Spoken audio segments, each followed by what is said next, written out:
নমস্কার। বাংলা সেরা গল্পে সবাইকে জানাই স্বাগত। শুরু করছি আজকের গল্প। আজ পড়ে শোনাব বিভূতিভূষণ মুখোপাধ্যায়ের লেখা গল্প চৈতালি। তাহলে শুরু করি গল্প চৈতালি।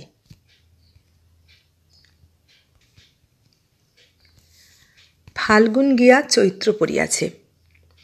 কয়েকদিন মাত্র হইয়াছে, কিন্তু তবুও রোদের দিকে যাওয়া যায় না। অদূরে জুটমিলটার গায়ে রোদ যেন ঠিকরাইয়া পড়িতেছে।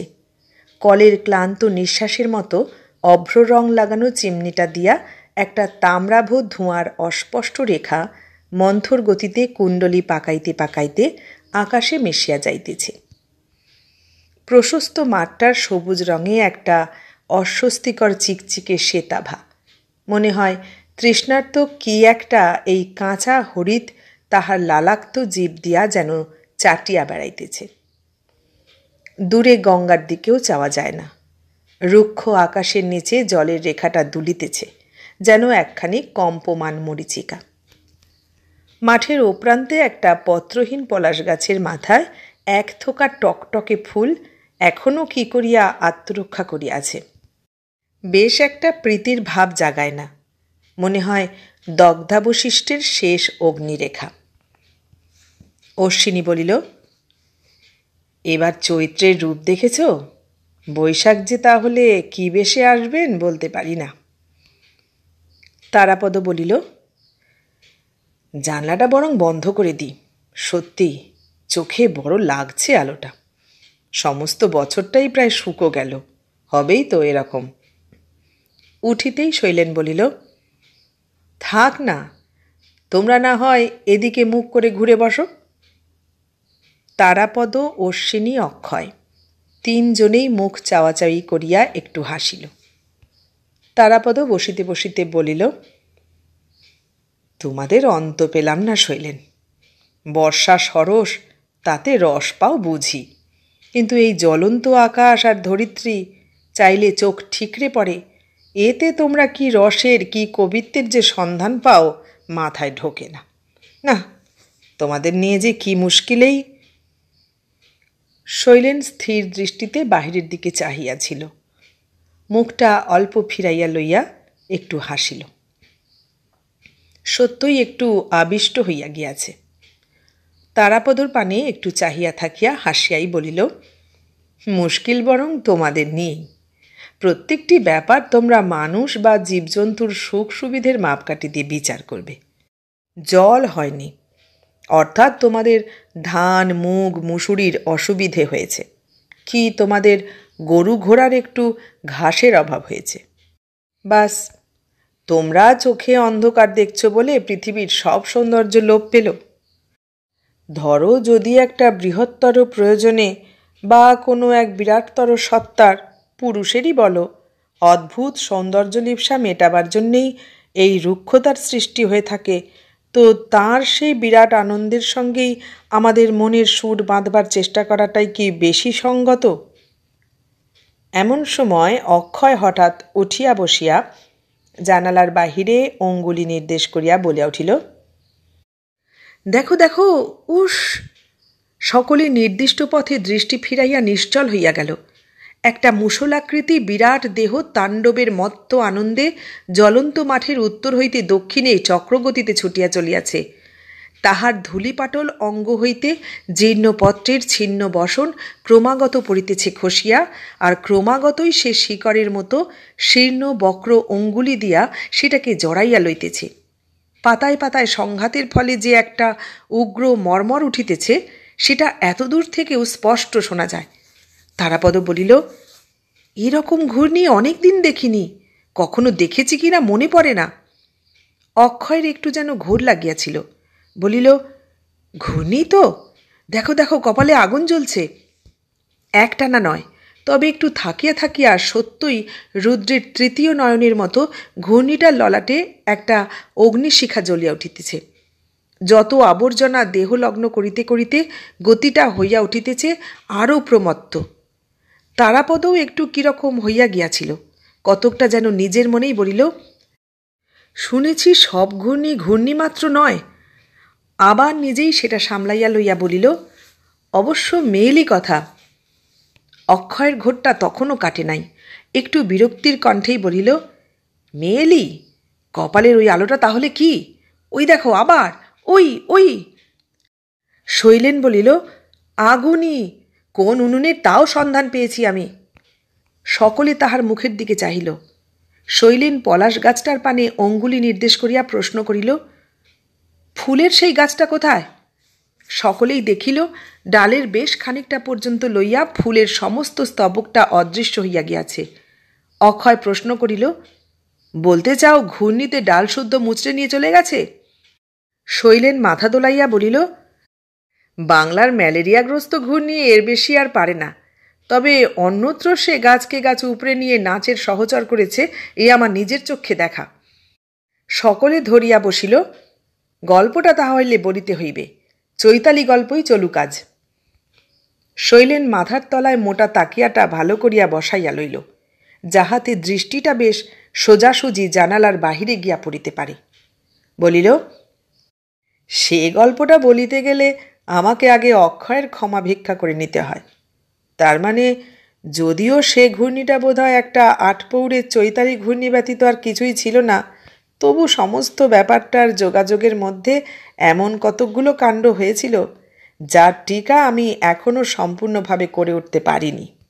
শৈলেন রহস্যের স্মৃতিতে একটু যেন থামিয়া গেল। তাহার পর আবার আরম্ভ করিল, সেবার হঠাৎ নেপালে পশুপতিনাথ দর্শনের খেয়াল চাপল। চমকিও না, ভক্তির টান নয়। শিব উদাসীন, কিন্তু আমি ওর বা ওদের সম্বন্ধে তার চেয়ে লাখো গুণ উদাসীন, এ কথা জানোই। ঝোঁক চাপল দলে পড়ে। মেয়ে পুরুষে বেশ একটি বড় দল হলো আমাদের। ওদের অবশ্য লোভ সাক্ষাৎ শিবকে দেখবে, আমার শখ দেখব হিমালয়। অন্তত এই উদ্দেশ্য নিয়ে তো বেরুলাম। কিন্তু জানো, ধর্ম জিনিসটা বড় সংক্রামক। 4 দিন লাগলো আমাদের হিমালয়ের গোড়ায় পৌঁছতে। এই 4 দিনেই দলের সবার মুখে ক্রমাগত শিবের কীর্তি কাহিনী শুনতে শুনতে আমার মনে অল্প অল্প করে রং ধরতে লাগলো। তারপর দল ক্রমেই বাড়তে লাগলো, আর আলোচনাও ঘোরালো হয়ে উঠতে লাগলো। শেষে এমন হলো যে যখন হিমালয়ের গোড়ায় পৌঁছলাম, তখন হঠাৎ দেখি আর সবার মতনই আমিও এক রীতিমতো শৈব হয়ে পড়েছি। আমার মানসিক পরিবর্তন আর সেই সঙ্গে নিষ্ঠা দেখে সবাই সাব্যস্ত করলে বাবাই আমার ঘর ছাড়া করে টেনে নিয়ে এসেছেন। ক্রমেই কথাটা আমিও বেশ জোরের সঙ্গে বিশ্বাস করলাম, এবং বোধহয় দেবতার এই বিশেষ অনুগ্রহের বিশ্বাসেই আমার আকাঙ্ক্ষাটা সব সীমানা ছাড়িয়ে একেবারে অসম্ভাব্যের কোটায় গিয়ে উঠল।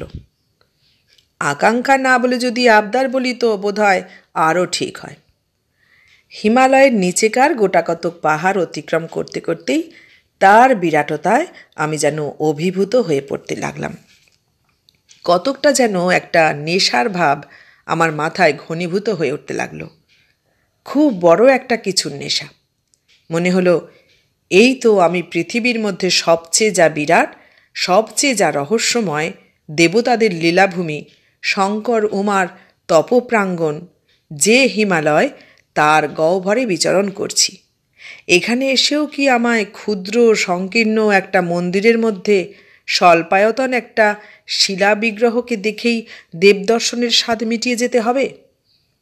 আমার প্রতি যদি দেবতার এতই করুণা যে আমার কঠিন ঔদাসীন্যের মধ্যেও তাঁর আকর্ষণকে এমন প্রবল আর অমোঘ করে তুলেছেন, তো তিনি আমার কাছে নিজের স্বরূপে প্রকট হন।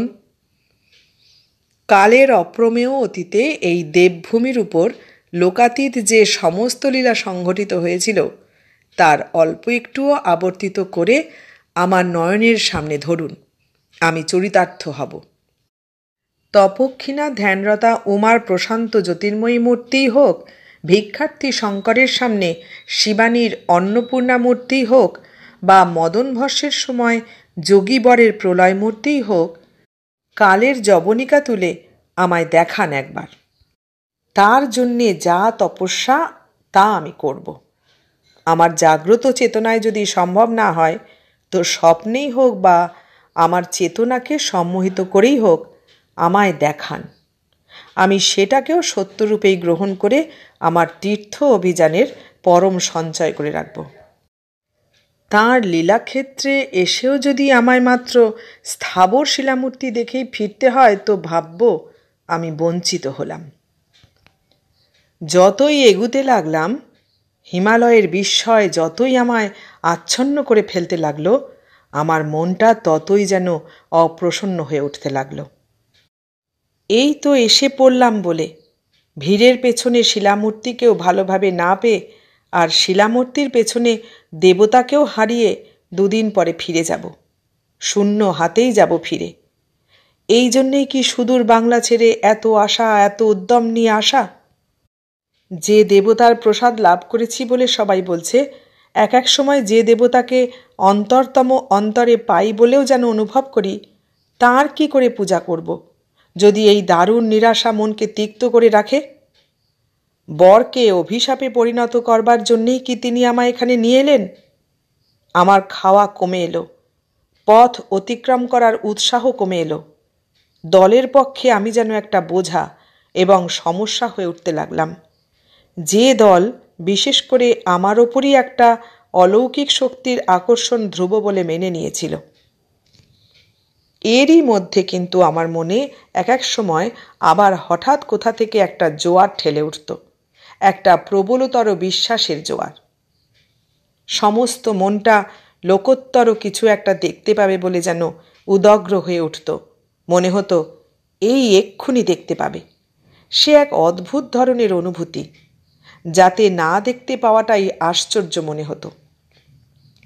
এই যে প্রত্যক্ষ সমস্ত ঘটনা, এই রুক্ষ ইন্দ্রিয়াধীন হিমাচল, এই দলের পর দল আমাদের যাত্রীদের অভিযান, তাদের প্রতিদিনের চলার ইতিহাস, চটিতে এসে নিতান্ত পার্থিব ব্যাপারগুলার অনুষ্ঠান, এই সবগুলোকেই কেমন যেন অলীক আর অদ্ভুত বলে মনে হতো। ঠিক যেন এসব মিলিয়ে আসছে আর সামনেই অন্য এক নাট্যশালার একটা পর্দার দোল অনুভব করা যাচ্ছে। এখুনি পর্দা উঠবে আর আরম্ভ হবে নটরাজের খেলা। বেশ অনুভব করছি এই যে পেছনের জগৎ আমার, এটা সে খেলার সামনে প্রেক্ষাগৃহের মতনই আমার চেতনা থেকে বিলীন হয়ে যাবে। তোমরা বলবে আশা নিরাশার সঙ্গে উপবাস আর পথশ্রান্তি মিলে আমার মস্তিষ্ককে বিকৃত করে আনছিল। সম্ভব। এই সময় একটা ব্যাপার হলো যার দ্বারা আমি আমার দল থেকে বিচ্ছিন্ন হয়ে গেলাম। তোমাদের বলতে ভুলে গেছি যে মেলা লোককে কুড়িয়ে বাড়িয়ে নিয়ে আমাদের যাত্রা করতেই অনেক দেরি হয়ে গিয়েছিল। ফলে যদি বলা যায় যে সব যাত্রী দলের মধ্যে আমরাই প্রায় শেষ দল ছিলাম, তো বিশেষ মিথ্যা বলা হয় না। পৌঁছবার আগের দিন দুপুরবেলা আমরা যে চটিতে এসে উঠলাম, সেখানে খবর পেলাম যে একটা আকস্মিক প্রবল ঝড় আর বৃষ্টিপাতে সামনের রাস্তায় একটা বড় রকম ধস নেমে রাস্তাটা বন্ধ হয়ে গেছে। এরকম জায়গায় একটা আতঙ্কের কথা শুনলে তার সত্য মিথ্যা নির্ধারণ করবার আর সাহস থাকে না মনে। স্থির হলো আমরা একটা অন্য পথ দিয়ে ঘুরে যাব, তাতে আমাদের একটা দিন বেশি লাগবে। আমি ছাড়া সবাই বড় নিরুৎসাহ হয়ে পড়ল। 3 জনেই প্রশ্ন করিয়া উঠিল, তুমি ছাড়া? শৈলেন উত্তর করিল, হ্যাঁ, আমি ছাড়া বই কি। 3 জনেই আবার প্রশ্ন করিয়া উঠিল, তার মানে? শৈলেন উত্তর করিল, আমার মনে হলো আমার মনের আবেদন যেন যথাস্থানে পৌঁছে গেছে।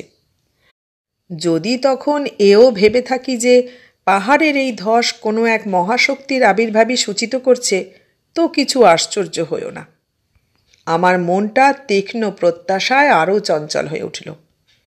ওই ধস আমাদের যাত্রাপথে যা একটা এত বড় অন্তরায় হয়ে দাঁড়ালো, সেটা কার পদচিহ্ন মাত্র? তাকে দেখতেই হবে, তা সে যতই ভৈরব হোক না কেন। পথ অত্যন্ত খারাপ, ক্রমাগতই যেন মনে হচ্ছে গভীরতর অরণ্যের মধ্যে প্রবেশ করছি। যখন পরের চটিতে পৌঁছলাম আমরা, তখন দিব্যি অন্ধকার হয়ে এসেছে। আমাদের সঙ্গে মাত্র আর একটি ছোট দল ছিল, যাত্রীরা উত্তর মাদ্রাজ অঞ্চলের। সবাই তাড়াতাড়ি রাতবার খাবার ব্যবস্থায় লেগে গেল। অন্ধকারমগ্ন সেই জায়গাটা আর সেই রাত্রিটা আমার মনে একটা এমন ছাপ রেখেছে যা এ জন্মে মেটবার নয়। চটিটা একটা পাহাড়ের গোড়ায়, তার পেছনের দেয়ালটা পাহাড়েরই একটা অংশ। সেই দেয়ালটা একটু একটু ঢালের ওপর যে কত দূর পর্যন্ত চলে গেছে কিছুই ঠাউর হয় না।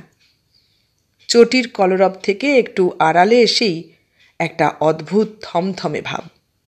শব্দে রেশ মাত্র কোথাও নেই। অবস্থাটাকে যেন শুধু মৌনতা বললেই যথেষ্ট হয় না, মনে হয় মৌনতাও যেন তার কাছে ঢের মুখর। সেই অন্ধকার, সেই রহস্যময় বন, সেই পাহাড়, যা কোথায় গিয়ে যে ঠেকেছে কেউ জানে না, আর সমস্তকে আচ্ছন্ন করে সেই অদ্ভুত স্তব্ধতা, এই সব কটি একসঙ্গে আমার মনকে ভরাট করে আমায় উল্লাসে বিস্ময়ে যেন কী একরকম করে দিলে।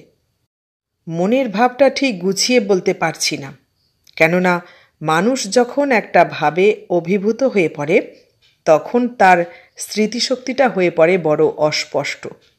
তবে আবছা গোছের একটু মনে আছে যে হঠাৎ যেন একটা বিলুপ্ত হয়ে যাওয়ার নেশা আমায় পেয়ে বসল।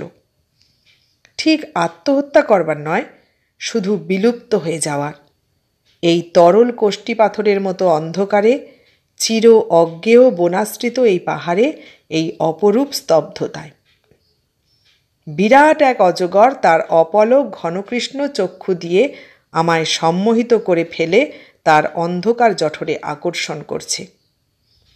সব তুচ্ছ করে, সব ভুলে আমি স্থির পদক্ষেপে চলেছি, কেননা গতির মধ্যে রয়েছে এক অপূর্ব মাদকতা। আর একটা ঘূর্ণি উঠছে, দেখো। অপেক্ষাকৃত ছোট ঘূর্ণি, মিলাইয়া গেলে সকলে আবার পূর্ববৎ দৃষ্টি ফিরাইয়া বসিল। শৈলেন বলিল, খুব বেশি দূর যায়নি, কেননা একটু গিয়েই পদে পদে জঙ্গলের ডালপালার বাধা পেয়ে আমার চৈতন্য হয়েছিল, এটা বেশ মনে আছে।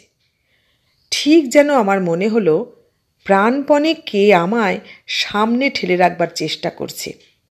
কার যেন নিঃশব্দ সতর্কবাণী শুনতে পাচ্ছি, এসো না, এসো না, এ পথ নয়। ভরা চৈতন্য হবার সঙ্গে সঙ্গে ফেরবার চেষ্টা করছি, কিন্তু সে তো আর সম্ভব নয়। সমস্ত রাত শুধু ঘুরে বেরিয়েছি মাত্র। ভোরেও নয়, সকালেও নয়, যখন চটিতে ফিরলাম তখন দুপুর গড়িয়ে গিয়েছে। সঙ্গীরা দুই দলের সবাই যথাসাধ্য খোঁজাখুঁজি করে দুপুরের অল্প একটু আগে নিরাশ হয়ে বেরিয়ে পড়েছে। বোধহয় আরও থেকে যেত কিছুক্ষণ, কিন্তু এই সময় একজন তিব্বতী লামা চটিতে হঠাৎ এসে পড়েন। তিনি সব শুনে বললেন তিনিও পশুপতিনাথের পথেই যাচ্ছেন, আমায় সঙ্গে করে নিয়ে আসবেন। কথাগুলো শুনলাম আমার চটিওয়ালার কাছে। লোকটা তরাইয়ে এক সময় ছিল, ভাঙা গোছের একরকম হিন্দি একটু একটু জানে, কাজ চালিয়ে নেয়। জিজ্ঞাসা করলাম, লামা কোথায়? চটিওয়ালা একটা অন্ধকার গোছের ঘর দেখিয়ে বললে তিনি ওইখানে বিশ্রাম করছেন। বললাম, আমায় নিয়ে চলো, অবশ্য যদি তাঁর আপত্তি না থাকে। ঘরের মধ্যে গিয়ে কিন্তু দেখলাম কেউ নেই। বেরিয়ে বারান্দায় এসে চটিওয়ালা বললে, বাহ, এই একটু আগেই তো ঘরে ঢুকলেন। বাইরে রোদটা খুব স্বচ্ছ, এদিকে ঘরটা কতকটা অন্ধকার, ধাঁধা লাগলো না তো? সংশয়টা চটিওয়ালাকে জানাতে সে আবার ঘরে ঢুকল, আমিও পেছনে পেছনে গেলাম।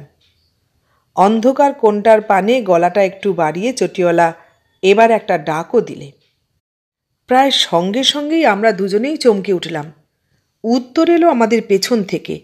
ফিরে দেখি ঠিক দরজার বাইরে বারান্দায় একজন দীর্ঘকায় পুরুষ আমাদের দিকে স্থির দৃষ্টিপাত করে দাঁড়িয়ে। চটিওয়ালা একটু অপ্রতিভ হাসি হেসে কি একটা কথা বললে, তিনি তার উত্তরও দিলেন।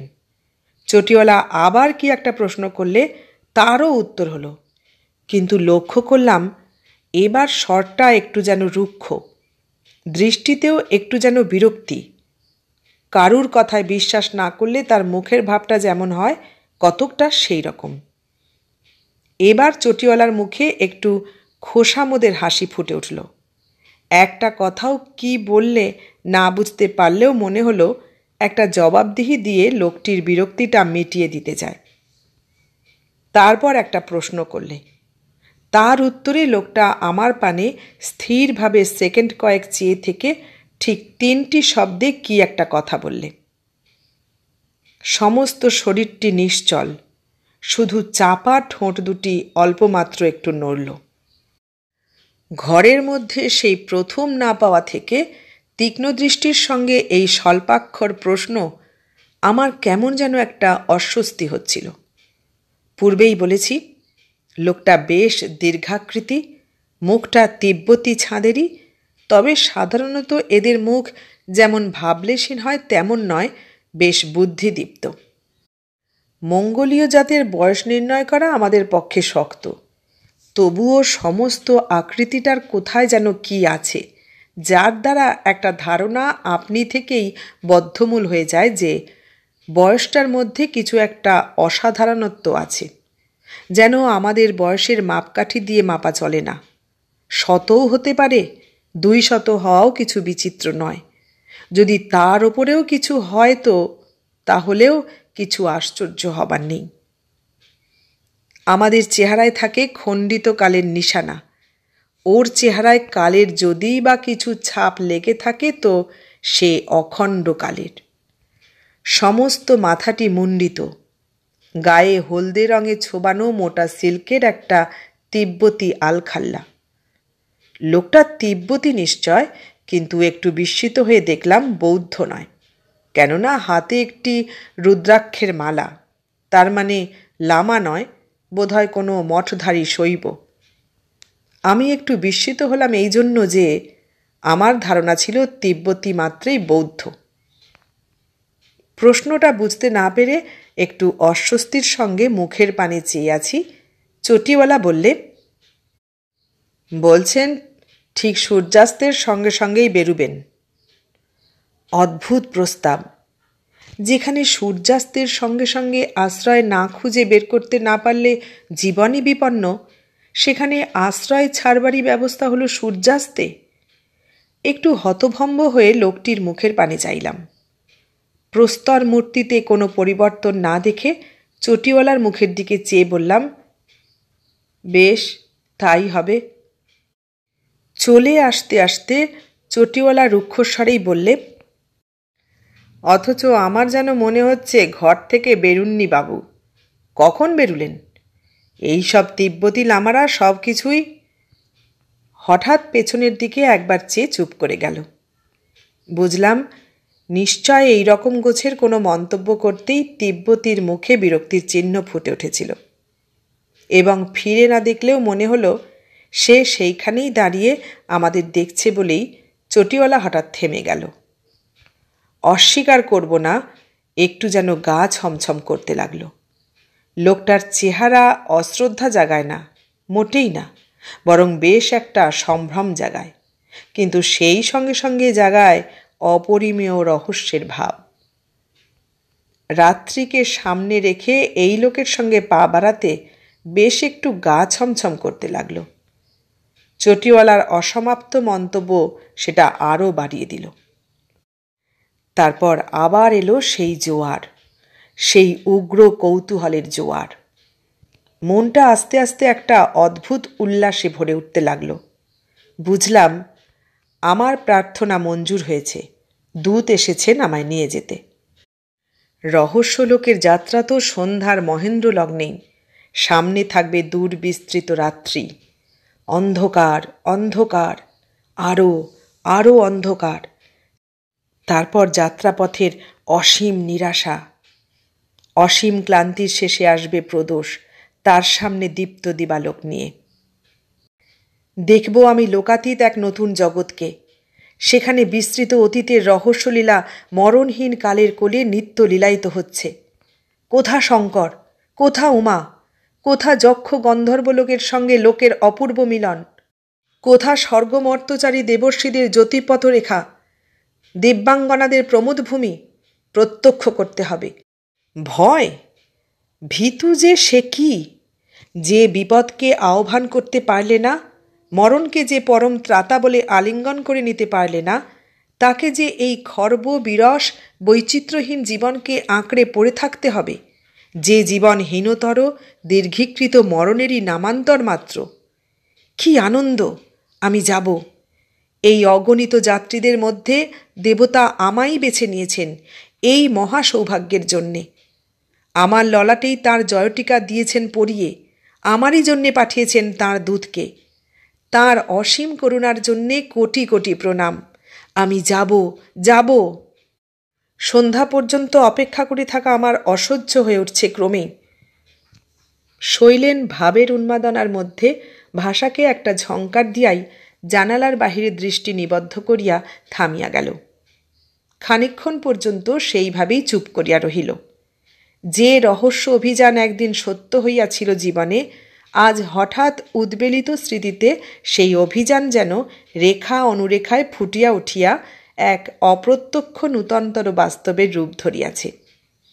এই আবেশের মধ্যে এরা তিনজনেও মৌন হইয়াই রহিল।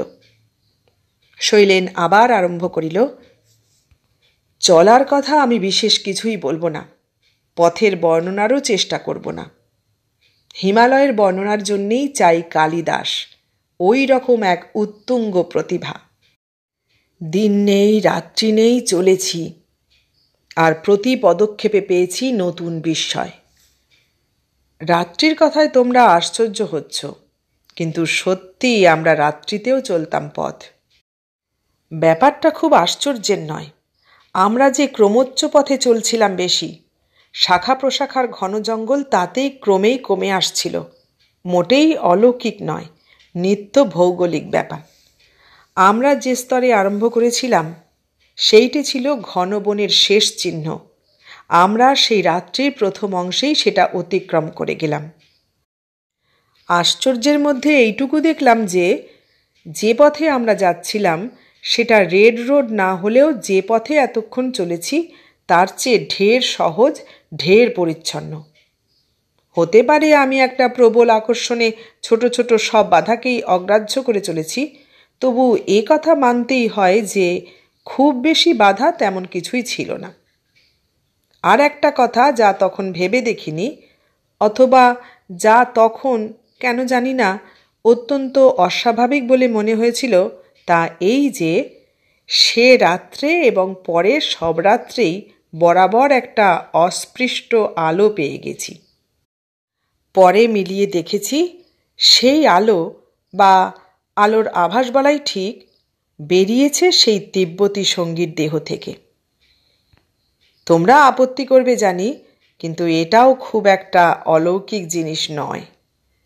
কখনো কখনো মানুষের মধ্যে যে এ জিনিসটা পাওয়া যায়, বিজ্ঞান থেকে ধর্মশাস্ত্র পর্যন্ত সব কিছুই এটা স্বীকার করে। বিজ্ঞান বলে এটা শরীরের মধ্যে কোনো একটা রাসায়নিক দ্রব্যের আধিক্যের জন্যে হয়। ধর্মশাস্ত্রের মধ্যে বিজ্ঞান ঘেঁষা বলে আপাতত থিওসফিকেই ধরা যাক। থিওসফি বলে ও একটা তেজ বটে, তবে অলৌকিকের চেয়ে লৌকিকই বেশি। প্রয়োজন মতো উৎকর্ষ করলে সবারই হতে পারে, কতকটা অন্ধকারের মধ্যে পূর্ণ দৃষ্টিশক্তির মতো। এই আমার থিওরি। না হয় সম্মোহন তো মানই, ধরে নাও আমিও সম্মোহিত হয়েই বরাবর একটা অস্পৃষ্ট আলোককে অনুসরণ করে চলতাম। যাই হোক, ব্যাপারটা হতো, আর আমার কাছে আগাগোড়াই এত সহজভাবে দেখা দিয়াছিল যে আমি কখনো বিস্মিত হইনি বা প্রশ্ন করিনি। এই সঙ্গে এটাও জেনে রাখো যে হিমালয় গর্ভে পদে পদেই এত বিস্ময়, এত নূতনত্ব যে প্রশ্ন করবার প্রবৃত্তিটা লুপ্ত হয়ে আসে। অশ্বিনী বলিল, দু একটা উদাহরণ ছাড়তে ছাড়তেই চলো না। শৈলেন তাহার পানে চাহিয়া ক্ষণমাত্র কি একটা ভাবিয়া লইয়া বলিল, দাঁড়াও, কথাটা আমি একটু ভুল বুঝেছি। হিমালয় হিমালয় হলেও প্রাকৃতিক দৃশ্যাবলীর মধ্যে যে সর্বদাই রহস্য আর বিস্ময় আছে এমন নয়, শুধু অপরূপত্ব আছে এইটুকু বলতে পারি। তবে আমি মাঝে মাঝে একটা অতিপ্রাকৃত জগতেরও পেয়েছিলাম সন্ধান। তাই বা কেমন করে বলি, তখন চেষ্টা করিনি, মনের অবস্থা চেষ্টা করবার মতো ছিল না, তাই বিস্মিতই হয়েছিলাম। পরে কার্যকারণের সম্বন্ধ মিলিয়ে অনেকগুলোরই যেন রহস্য উদ্ঘাটন করতে পেরেছি। অবশ্য অনেকগুলোর পারিনি এখনও, কিন্তু সেটা আমার জ্ঞান বা অভিজ্ঞতার অল্পতার জন্যেও তো হতে পারে। তা ভিন্ন এখনও পারিনি বলে যে ভবিষ্যতেও কখনো পারবো না, তাই বা কেমন করে মেনে নিই। অক্ষয় একটু তর্কের ঝাঁজের সঙ্গে প্রশ্ন করিল, তাহলে বলতে চাও যে অলৌকিক বলে নেই কিছু এত বড় সৃষ্টিটার মধ্যে? শৈলেন একটু মাথা নিচু করিয়া চিন্তা করিয়া কি একটা উত্তর দিতে যাইতেছিল। তারাপদ বলিল, এসব পরে হবে, আগে গল্পটাই শেষ করো। শৈলেন বলিল, হ্যাঁ, একটা কথা ভুলে যাচ্ছিলাম। যাত্রার দ্বিতীয় দিনেই আমি একবার পশুপতিনাথের কথা তুলেছিলাম।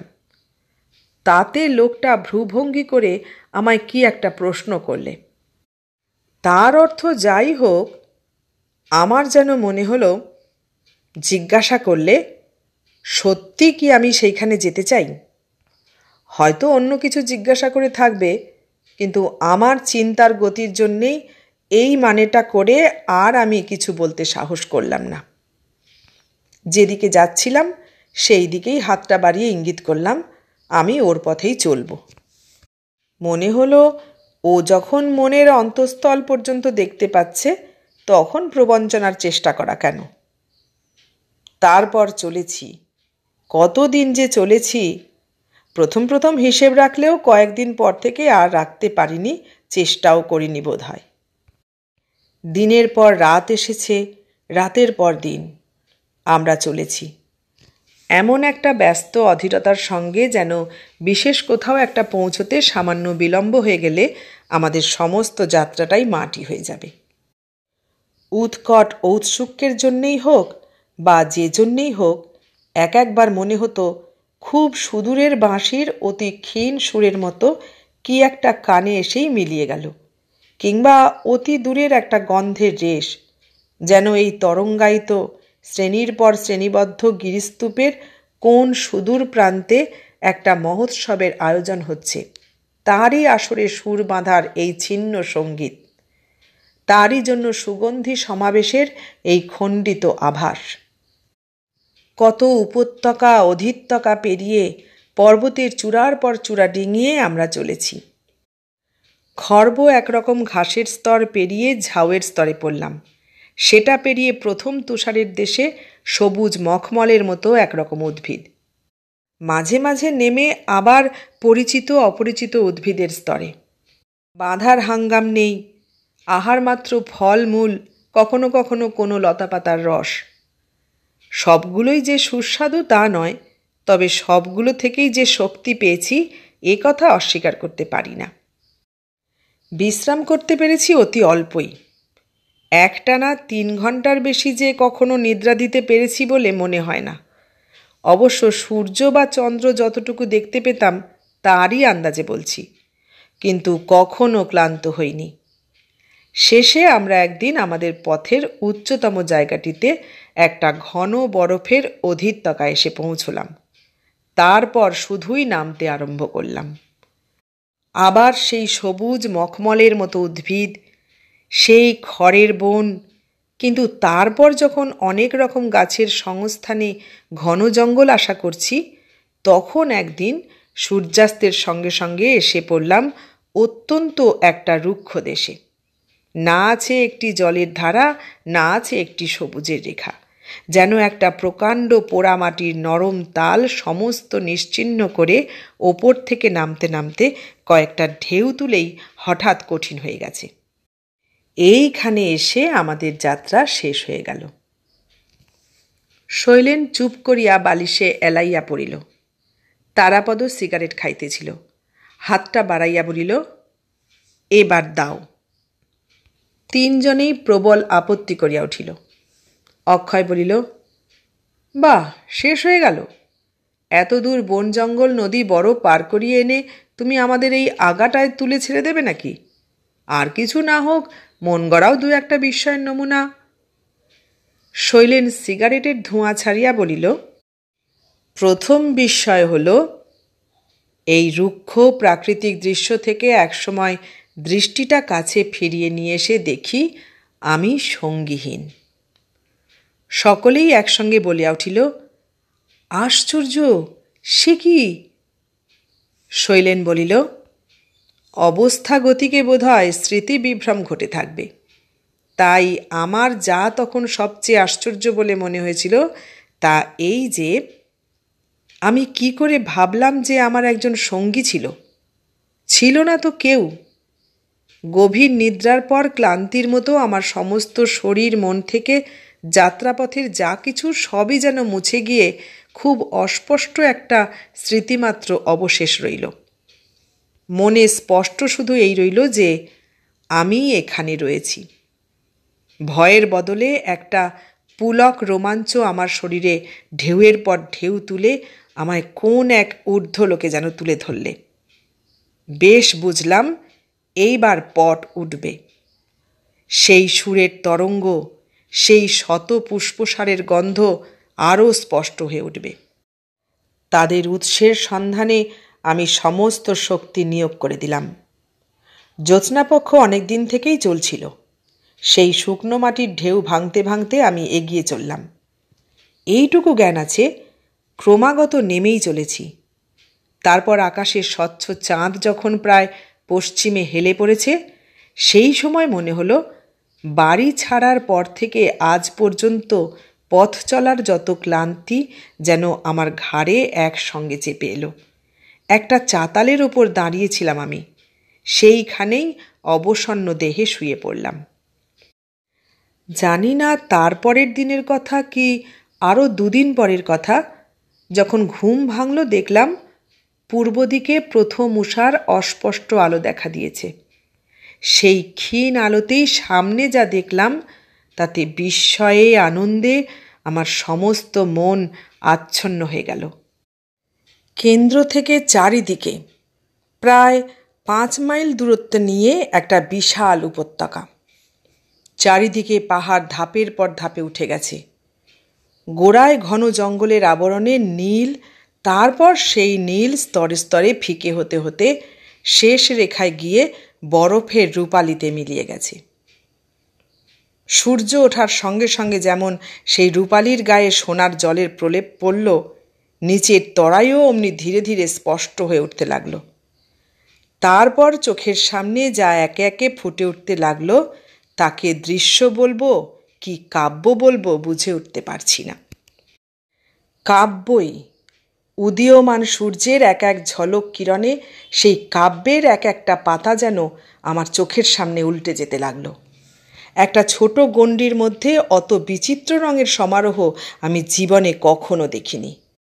কত ফুল, রাঙা, হলদে, সাদা, নীল, বেগুনে, রঙের আর ইয়ত্তা নেই। স্তবকের পর স্তবক চলেছে তো চলেছেই। দূরে অস্পষ্ট হয়ে যাচ্ছে, আবার সূর্যের বর্ধমান তেজ সেগুলোকে জাগিয়ে তুলছে। কত বিচিত্র লতাগুল্ম, গাছপালা, তাদের সবুজটা গাঢ় আর ফিকে রঙের উঁচু নিচু পর্দায় যেন একটা অপূর্ব সঙ্গীতের সৃষ্টি করেছে। ভোরের প্রথম দিকেই একসময় তরাইয়ের সুপ্তি চকিত করে কোথায় একটি মাত্র পাখির কণ্ঠস্বর উঠল। ঠিক যেন মনে হলো মূল গানের প্রথম কলিটা ধরিয়ে দিলে।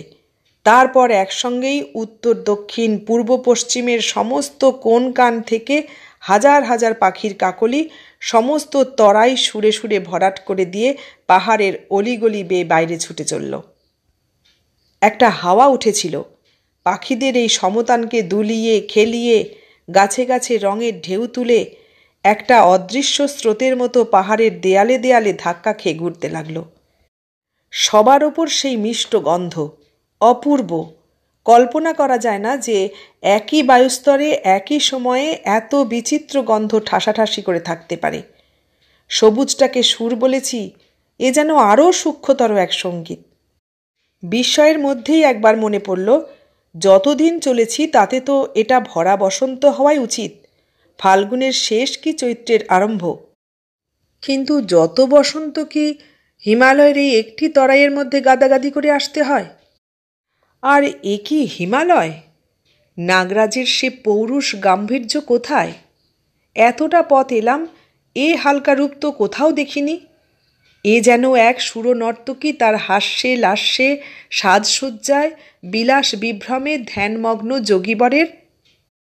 বেশ মনে পড়ে, যখন চিন্তার ঠিক এই জায়গাটিতে আমার দৃষ্টি হঠাৎ সামনের একটা দৃশ্যের ওপর আটকে গিয়ে আমি নিশ্চল স্তম্ভিত হয়ে গেলাম। বহুদূরে তরাইয়ের পশ্চিম দিকে উঁচু একটা চাতালের ওপর পূর্বাশ্ব হয়ে ধ্যানরত এক বিরাট মূর্তি। তার পদ্মাসনবদ্ধ উন্নত শরীরের ওপরের দিকটা আচ্ছন্ন করে দীর্ঘ জটাভার, বায়ুচালিত লতার মতোই ফণির দল তাঁর বিরাট শরীরের ওপর মসৃণ গতিতে চলে বেড়াচ্ছে। এক এক সময় যেন শত শত ক্রুদ্ধ ফণায় উচ্ছ্বসিত। সূর্যের কিরণে সমস্ত দেহ উজ্জ্বল শ্বেতাভ। এমনভাবে কিরণপুঞ্জ এসে পড়েছে যে একটু বেশিক্ষণ দৃষ্টিটাকে ধরে রাখলেই মনে হয় যেন ধাঁধা লেগে গেল। আমি এই মুহূর্তেই বুঝে গেলাম ব্যাপারটা কি। আমার সমস্ত মেরুদণ্ডের মধ্য দিয়ে একটা বিদ্যুতের প্রবাহ খেলে গেল। তারপরে আমার যে অভিজ্ঞতা, সেটা যে চৈতন্যের কোন স্তরের তা আমি ঠিক করে বলতে পারি না। আমার দুদিন ধরে উপোস যাচ্ছিল। এক পাতার রস খাওয়া ছাড়া এই সমস্ত দিনটাও কিছু খাইনি। শুধু বসে বসে অপলক নেত্রে দেখে গেছি। জেগে কি তন্দ্রায়, কি গাঢ় ঘুমের স্বপ্নে, কি মনের আরও গভীরতম কোনো অজ্ঞাত চেতনার স্তরে, কিছুই বলতে পারবো না। শুধু দেখলাম দিন আরেকটু অগ্রসর হতে নটরাজের নাট্যশালার আর একটা পট উঠল। সেই বসন্ত, যার কাছাকাছিও কিছু একটা কেউ পৃথিবীতে কখনো দেখেনি। সেটা রূপে, শব্দে, গন্ধে আরও যেন শতগুণ মদির হয়ে উঠল। ক্রমে নেশার মতো একটা অনুভূতি সমস্ত ইন্দ্রিয়কে অবশ করে ফেলতে লাগলো। মনে হতে লাগলো এই বসন্তই সত্য আর সব কিছু মিথ্যা। মনের শত নিষ্ঠা দিয়ে জীবনে যা কিছু অর্জন করেছি সবই যেন অক্লেশে ফাল্গুনের এই জ্বলন্ত শিখায় আহুতি দেওয়া যায়। সব সাধনার, সব তপস্যার সেই যেন চরম সার্থকতা।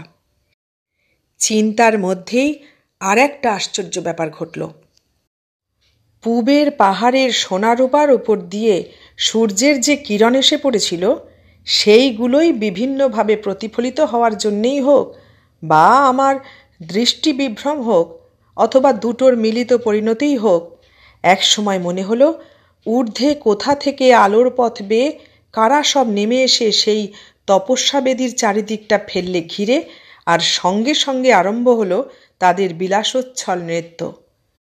যা ছিল পাখিদের কাকলি মাত্র, সুরে সুরে ঘনীভূত হয়ে তারই একটা অংশ যেন এক অপার্থিব সঙ্গীতে রূপান্তরিত হয়ে উঠল। সবচেয়ে আশ্চর্য এই যে আয়োজনের এই পূর্ণতার মধ্যেও কোথায় একটা কি অভাবের সুর ঘনিয়ে উঠতে লাগলো। একটা অব্যক্ত যাতনা, একটা চাপা হাহাকার বহুক্ষণ ধরে চলল। আমারও মাথার মধ্যে একটা ঘূর্ণি জেগে উঠছে। দিন বাড়ার সঙ্গে সঙ্গে, আলো উজ্জ্বলতর হওয়ার সঙ্গে সঙ্গে রঙের রাশি হয়ে উঠছে আরও তীক্ষ্ণ, যেন তরাইয়ের শেষ পুষ্পকলিটি পর্যন্ত কিসের তারায় তাড়াতাড়ি ফুটে উঠছে। সঙ্গীত হয়ে উঠছে আরও উচ্ছল, হওয়া মদিরতায় আরও বিহ্বল। বেশ বোঝা যাচ্ছে সবগুলোই একটা ক্লাইম্যাক্সের দিকে মত্ত গতিতে এগিয়ে চলেছে। লয় ক্রমশই দ্রুত করতে করতে সঙ্গীত যেমন শেষতম সমের পানে ছুটে চলে।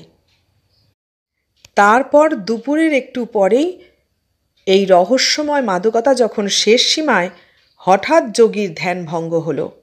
সব গেল বদলে, বাতাসের গতিটা পর্যন্ত।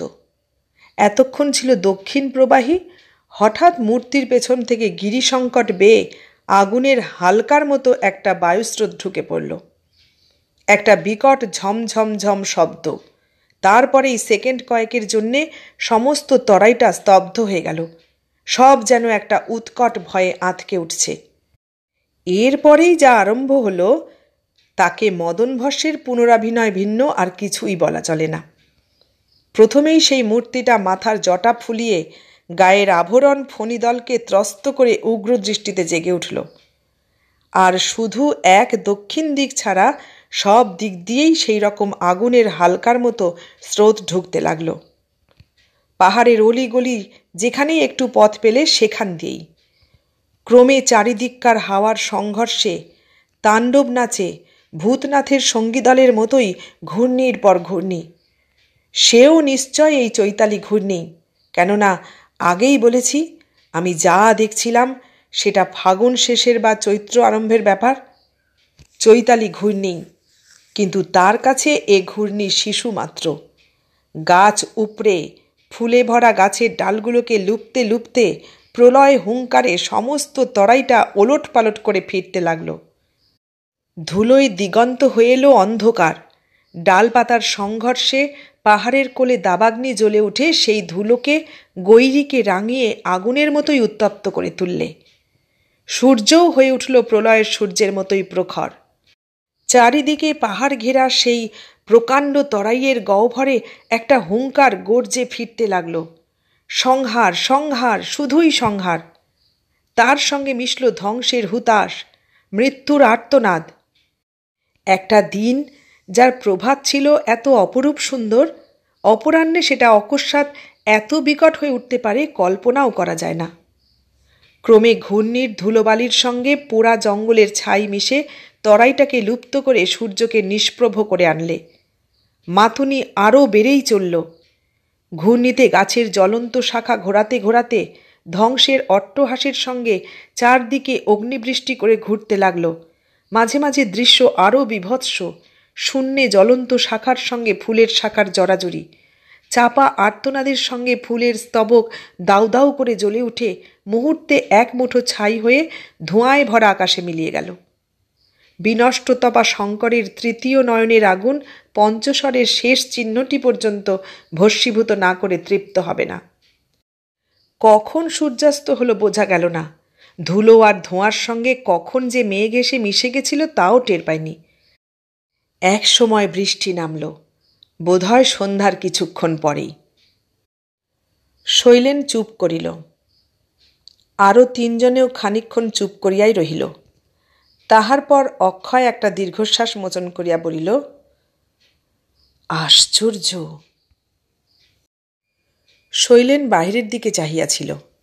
তাহার পানে দৃষ্টি ফিরাইয়া প্রশ্ন করিল, কোনটে? অক্ষয় উত্তর করিল, কোনটে নয়, সেই মঠধারী, তার আবির্ভাব তিরোভাব দুই, সেই ধ্যানমগ্ন বিরাট মূর্তি যা শেষে অমন করে প্রলয়ে মেতে উঠল।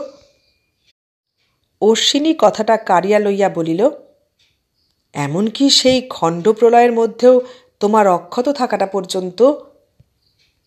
শৈলেন বলিল, তোমরা যে অর্থে আশ্চর্য বলছ তার কিছুই নয়, তবে অসাধারণ বটে, বিশেষ করে সমতলবাসী বাঙালির দৃষ্টিতে। রাতটা আমি সেইখানেই কাটালাম। আশ্রয় খোঁজাখুঁজি করবার ইচ্ছা বা উৎসাহ কিছুই ছিল না। সকালে পিছন দিকের একটা সংকীর্ণ পথ দিয়ে নেমে যখন তরাইয়ের কোলে এলাম, দেখি রং বেরঙের কাপড় পরা স্ত্রী পুরুষের দল তরাই ছেড়ে ফিরে যাচ্ছে। এক নূতনতর কৌতূহলে নিজেকে পাহাড়ের আড়ালে রেখে রেখে আমি এগিয়ে গেলাম। দেখলাম অধিকাংশই যুবক আর যুবতী, কচিত এক আধটা প্রৌঢ়, বৃদ্ধ নেই। একটু তিব্বতী ঘেঁষা চেহারা হলেও সব অপূর্ব সুন্দর। আর দেখলাম সকলেই সেই মহাশ্মশানের এক এক মুঠো ছাই সংগ্রহ করে নিয়ে যাচ্ছে। তারাপদ প্রশ্ন করল, ছাই? শৈলেন বলিল, ছাই বুঝতে পারছ না? আমাদের দেশের দোল পর্বের ঠিক বিপরীত একটা পর্ব, একটা বাৎসরিক অনুষ্ঠান। যে মদন নিত্যই যুব হৃদয়ে পঞ্চস্বরের আগুন জ্বালছে তার বিরুদ্ধে শঙ্করের রোষাগ্নিপুত রক্ষা কবচ। তারাও সবাই অক্ষত দেখে আমি একবার চারিদিকে চেয়ে দেখলাম। দেখি এই বিরাট নাট্যশালার একটা অডিটোরিয়াম বা প্রেক্ষাগৃহ আছে। প্রেক্ষাপ্রাঙ্গণ বললে আরও ঠিক হয়। তার অসাধারণত্ব এই যে সেটা কলকাতা বা অন্য কোনো জায়গার একটা সাধারণ অডিটোরিয়ামেরই মতন। রুক্ষ কঠিন হয়ে যাওয়া গলা পাথরের পাহাড়টা সিঁড়ির মতো থাকে থাকে ওপর দিকে উঠে গেছে। মাঝে মাঝে কতকটা ব্যালকনির মতনই এক একটা অংশ সামনের দিকে ঠেলে এসেছে। তার ওপর থাকলে নিচের ধাপগুলো চোখের আড়ালে পড়ে যায়। বুঝলাম আমি খুব উঁচুতে এই রকম একটা ব্যালকনিতে আশ্রয় পেয়েছিলাম। আমার বা আমাদের গায়ে যে আঁচড় লাগেনি তার কারণ আগেই বলেছি।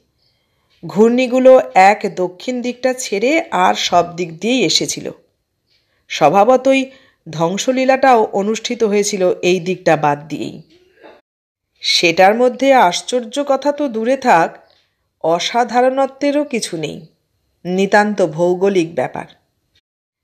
হিমালয়ের মধ্যে তিব্বতের সংস্থান আর আদিম ইতিহাসটা জানলেই সবটা পরিষ্কার হয়ে যাবে। একটু পরে বুঝিয়ে দিচ্ছি। এখন শুধু জেনে রাখো যে আমি যেখানটায় গিয়ে পৌঁছেছিলাম সেটা হিমালয়ের শেষ প্রান্ত। এবার তোমার দ্বিতীয় আশ্চর্যের কথা। তরাই যাত্রীশূন্য হলে সেই মূর্তির দিকে এগুতে আরম্ভ করলাম। অক্ষয় বিস্মিত হইয়া প্রশ্ন করিল, মূর্তি ছিল তখনও? শৈলেন উত্তর করিল,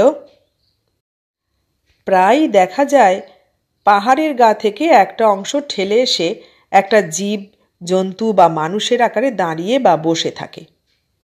কত যুগ ধরে উত্তরায়ণের সঙ্গে তিব্বতের হাওয়া তেতে উঠতে যে ঘূর্ণির সৃষ্টি হয়ে এসেছে সেই সব ঘূর্ণি বালির উকো দিয়ে এই রকম একটা ঠেলে আসা পাথরের গায়ে ঘাঁচ ঘোঁচ তৈরি করে একটা আসনবদ্ধ মানুষের মূর্তি সৃষ্টি করে ফেলেছে। পাহাড় অঞ্চলে খুবই সাধারণ একটা দৃশ্য, বিশেষ যেখানে ঝড়ের প্রাবল্য আছে। সমস্ত বৎসর ধরে এই মূর্তির কোনো কানে কোনো বিচিত্র রঙের লতাপাতা জন্মে সমস্ত মূর্তিটাকে। অক্ষয় একটু নিরাশ হইয়াই বলিল, এই পর্যন্ত থাক। তারাপদ এমনকি অশ্বিনীর মতো অবিশ্বাসীও এই বিরতিতে আপত্তি করিল না। তিনজনেই বাইরের তপ্ত প্রকৃতির পানে একদৃষ্টে চাহিয়া রহিল, যেন অন্তরে যে সুরের প্রবাহ তাহাকে নষ্ট না হইতে দিয়া বাহিরে তাহার সঙ্গত খুঁজিতেছে। শুধু শৈলেনের মুখেই একটা মৃদু হাস্যের জের কোথায় যেন লাগিয়া রহিল। এতক্ষণ শুনলেন বিভূতিভূষণ মুখোপাধ্যায়ের লেখা গল্প চৈতালি। কেমন লাগলো গল্পটা? ভালো লাগলে লাইক, কমেন্ট, শেয়ার করবেন। আর নতুন বন্ধু হলে সাবস্ক্রাইব করার অনুরোধ রইল। সবাইকে অনেক ধন্যবাদ জানিয়ে আজ এখানেই শেষ করলাম।